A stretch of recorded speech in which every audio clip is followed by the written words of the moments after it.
Hi guys, I am here with a true short story from the Angel book.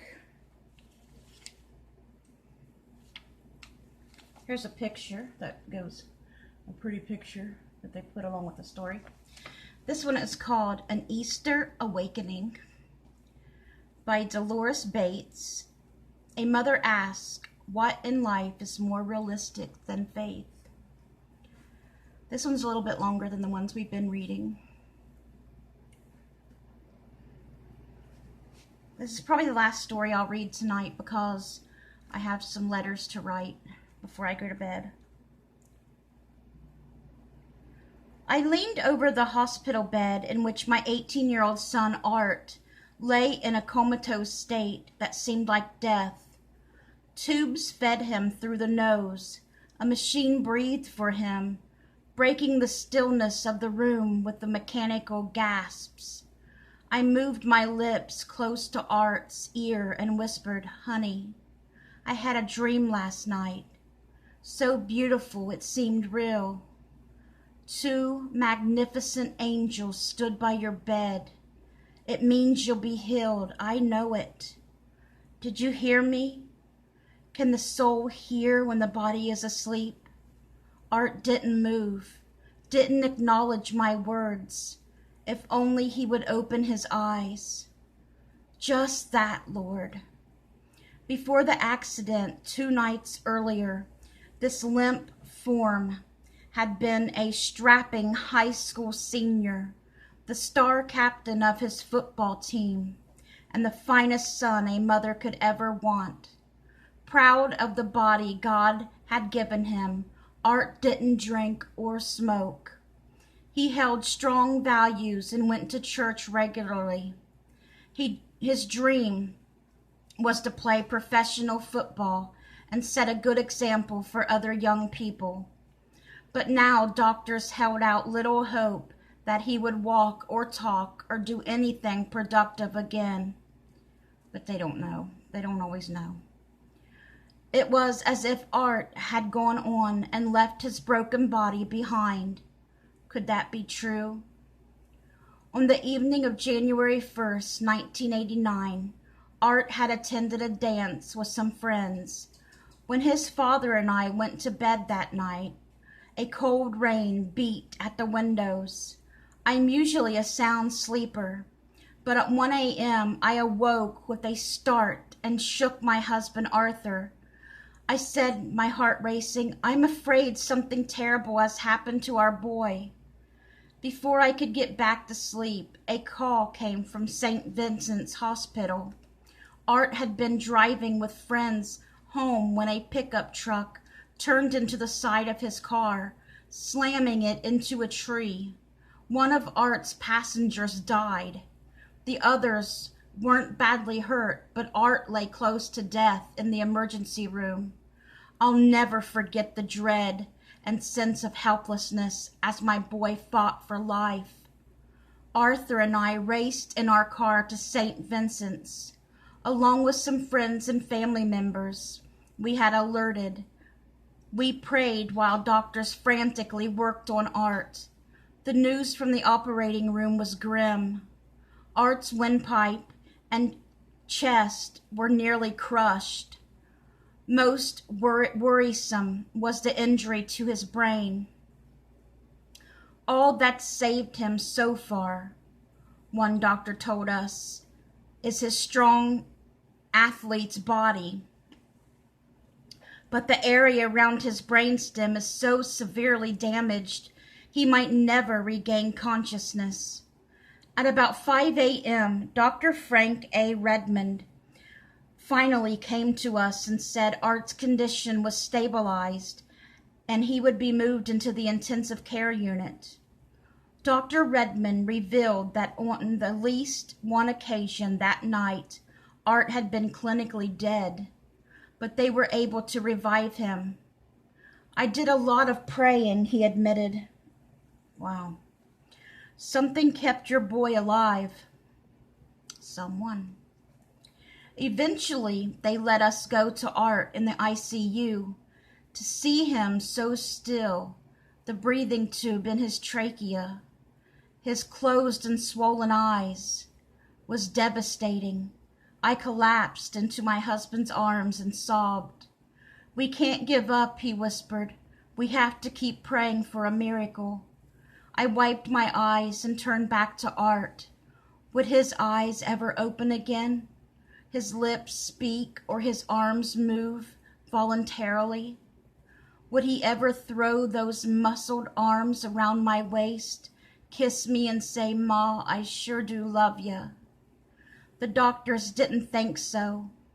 Even if he does wake up, one said, he probably won't be able to walk. He won't have a memory or know who you are. I refuse to believe that. God is merciful. Asleep in a nearby room the hospital let me use for the night. I was given a different prognosis. In a dream as vivid as life, I saw two colossal angels floating over Art's bed, one above his head and the other at his feet. They were glowing, their streaming robes lighter than air. Their faces were indistinct, but they had a golden brilliance that emanated compassion and healing. Then I saw Art sitting up in bed, talking with his friends. My heart beat with joy. He'd been healed. What else could this vision mean? Waking with the images still fresh in my mind, I rushed to Art's room, half expecting to see him sitting up in bed, laughing, but he was still in a coma, still near death. That's when I pressed my lips close and whispered my dream to him.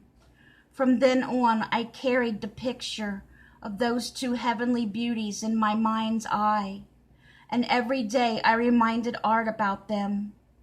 I knew his spirit heard me. That's why we talked to him constantly, his father and I. Our relatives and ministers, his friends from school and the football team and his coaches, telling him how much we loved him, keeping a vigil. 30 days passed. I was at my son's side continually, talking, praying, playing tapes from his friends. I refused to believe he wouldn't get out of bed or know his own mother. The doctors tried to temper my optimism while we continued to pray. What in life is more realistic than faith? More practical, really, than hope? Isn't that all I had? I knew my son would get well. I kept visualizing it and thanking the Lord again and again. But it was hard to keep believing as the weeks wore on. To see my boy fed by tubes when he used to feast on my cooking, my homemade lasagna and fried chicken. Finally, Art was transferred to St. Francis Hospital in Green Springs. Every time I came to visit him, the nurses would shake their heads, knowing the question that was on my lips. Has there been a change? Anything? 3 months passed. Then I saw the angels again. It was during Holy Week, and Art's oldest sister Rachel and I had been talking about how much Art loved Easter. Again one night I dreamed I was at Art's bedside. Those same golden angels, seemingly both powerful and compassionate, looked over my son who was awake, his eyes alert and bright. This time, however, the angels were both on Art's right. I took this as a reaffirmation of God's message. Art's eyes opened on Good Friday, the day Jesus was hung on the cross, remember? On Good Friday. I had had a special feeling when I came to see him that afternoon. When I walked into his room, those big brown eyes were looking right at me. Could it really be? I slowly walked around the bed. Art's eyes followed. He was awake. He was tracing me. I fell to my knees at his bedside and gave thanks. Doctors, however, were hesitant to. Then came Easter, and his father and I arrived for a visit after church. A nurse rushed up, waving a piece of paper. In a handwriting I knew so well was our phone number, obviously written with great difficulty. It was as if he wanted to call us. "To call you," the nurse said. "His memory is intact. On the day of our Savior's resurrection, part of Art had been resurrected too. He hadn't forgotten us." A month went by and nothing much changed. Art still hadn't uttered a word. One day his grandmother accompanied me to the hospital. When we left Art's room, she confided in me, "Dolores, I don't think he's ever going to talk again." I was about to respectfully disagree when a familiar voice jolted us. "Ma!" We froze. It rang out again, loud and clear. "Ma!" Art was talking. His first word now was the first word he had ever said as a baby. "Ma." I knew the Lord would not let my son forget his mother. Though his words were few and hesitant, the hospital immediately began speech therapy, followed quickly by physical therapy.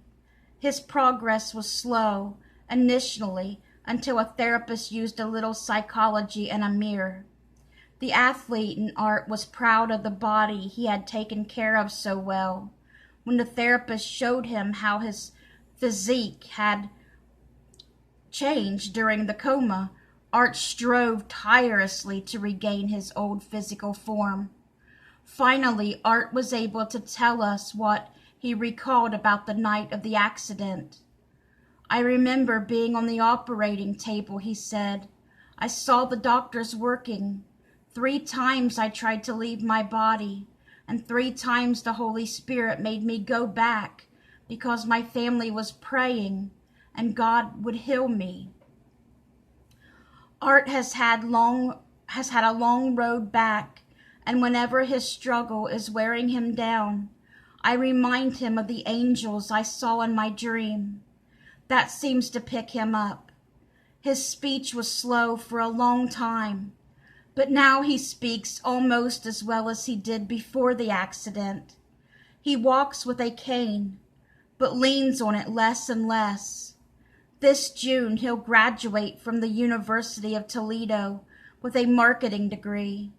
Art wants to play football again one day, which some people might think is too optimistic. But he believes that with the power of many prayers behind him, anything is possible. And it is. I know it's a miracle when my son sneaks up behind me, slips his arms around my waist, kisses me and says, "Ma, I sure do love ya." It's the miracle we prayed for, the one the angels in my dream promised. It's the miracle of my Art alive today. Good night, guys.